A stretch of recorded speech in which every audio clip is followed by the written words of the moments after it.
आप अगर वास्तव में मोक्ष चाहते हैं तो पहले जीते जी आपको क्या बोला गया? गोविंद का नाम जपो, गोविंद का नाम जपो, गोविंद मिल जाएंगे। अच्छे कर्म करो, अच्छे प्रभाव आएंगे। यही बताया गया ना हमें, जो कर्म करोगे वही प्राप्त करोगे। ये सिद्धांत तो सबको समझ में आता है, कोई नया सिद्धांत तो नहीं। अब बात आती है कि जो हमें प्राप्त करना है, जो भी हमें प्राप्त करना है, वो प्राप्त करने के लिए हमें करना क्या पड़ेगा? वो काम करना पड़ेगा।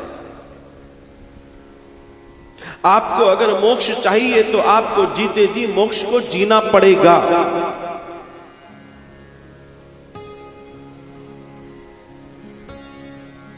यहां तो हालत यह है कि अगर सुबह बिस्तर में चाय न मिली तो आदमी का पारा गरम, और फिर दोनों पहर ये कह रहे हैं मोक्ष चाहिए। ये तुम चाय के तो गुलाम बने पड़ो, तुम्हें मोक्ष चाहिए। कभी अगर भूल से सब्जी में नमक कम हो गया तो तुम पूरा मकान घर सर पे उठा लेते हो, तुम्हें मोक्ष चाहिए।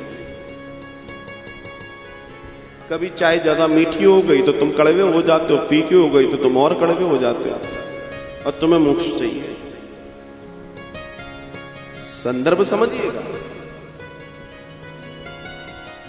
जब तुम्हें फीकी चाय भी मीठी लगे और मीठी भी फीकी लगे, जब तुम्हें नमक के बिना भी सब्जी में आनंद आने लगे, जब तुम्हें बिना पंखे में भी शीतल शीतल झोंके महसूस होने लगे,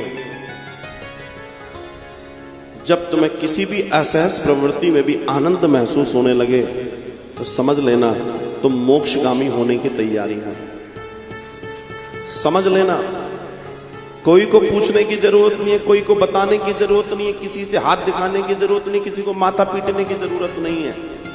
तुमने अगर इतना भर करना सीख लिया तुम मोक्षगामी हो जाओगे। क्योंकि जो तुम करे ही नहीं हो, जिसकी तुम्हें प्रैक्टिस ही नहीं है, वो तुम्हें मिलेगा कैसे? वो मिल ही नहीं सकता।